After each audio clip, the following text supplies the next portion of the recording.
Elizabeth Weseloh has authored a book called Destruction in Love. She's with us now, and it's an interesting title because it immediately grabs you and makes you think, wow, what's this about? Elizabeth, how'd you come up with this book, and tell us more about it?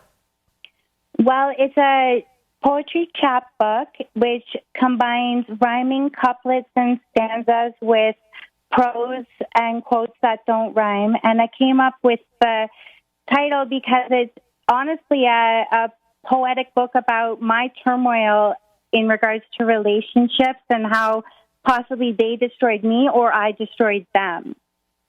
So sort of a play on words. Yes, destruction in love. I mean, you say it right in the beginning, even in, when you first look at the book and you look at the very beginning of it in what you're talking about, and even in saying, the me you know is not who I am. That is brilliant. I kept pondering that today over coffee, like the me you know. Was it tough to pull this all together? Was it fun? What was it like for you to put all your work into this? Well, this particular book, I think, pulled a lot out of me and took a lot out of me because I really wrote it when I was very emotionally distraught. A lot of those poems, I was writing my pain out and I was writing hurt and anger out.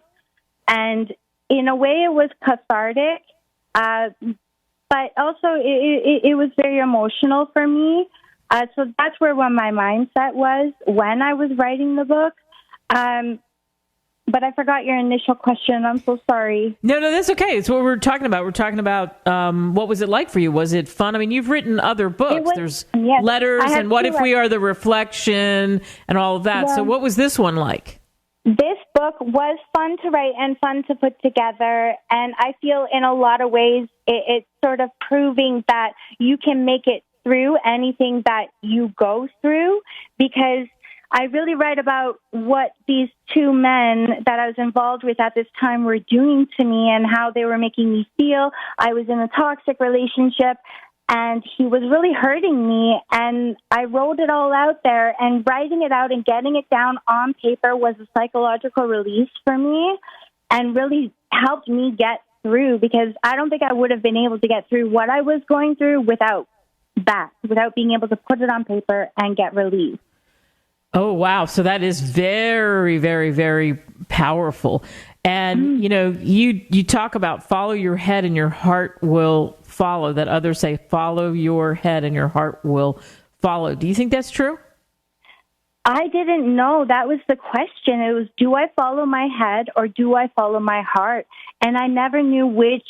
And that's why I was writing, was because I was so stuck. I couldn't decide, do I follow my head and I go with true love, or do I follow my heart and stay in a toxic relationship?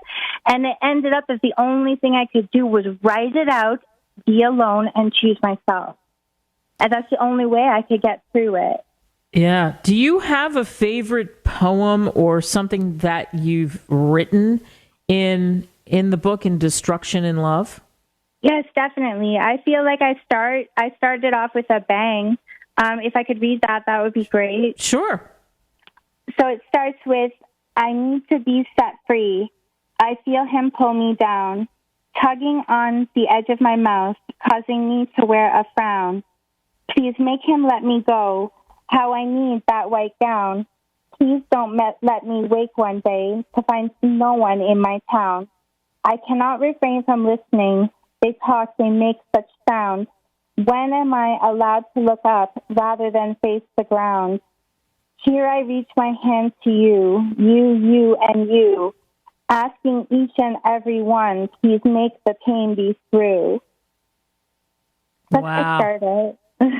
Wow, that's beautiful. What do you hope people take away from reading, picking up at any point? Because that's the thing that's wonderful about your book. You can pick it up at any point. What do you hope people take away from Destruction in Love?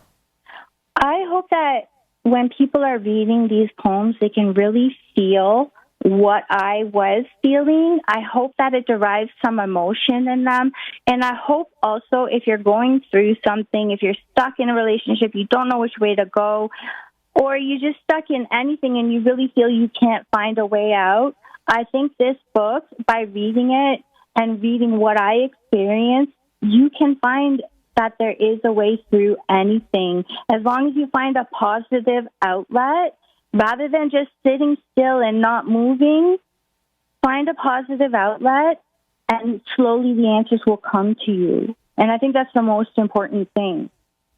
I love that. What a great sentiment. So you have, as I mentioned before, and you can get this Kindle version, you can get this on Amazon, Barnes & Noble, wherever great books are sold. And you have What If We Are, The Reflection, you have Letters. What's next for you? Are you working on something else?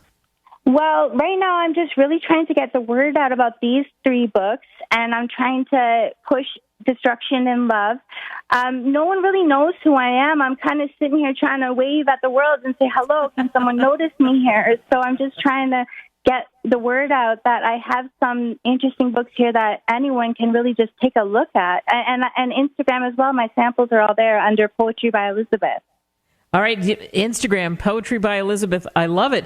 So you're waving your hand, and we see you, Elizabeth. Thank you. Weseloh. And again, there's all 3 books, but Destruction in Love. I think what an interesting, fabulous concept it is. And I wish you the best with it, and thanks for joining us.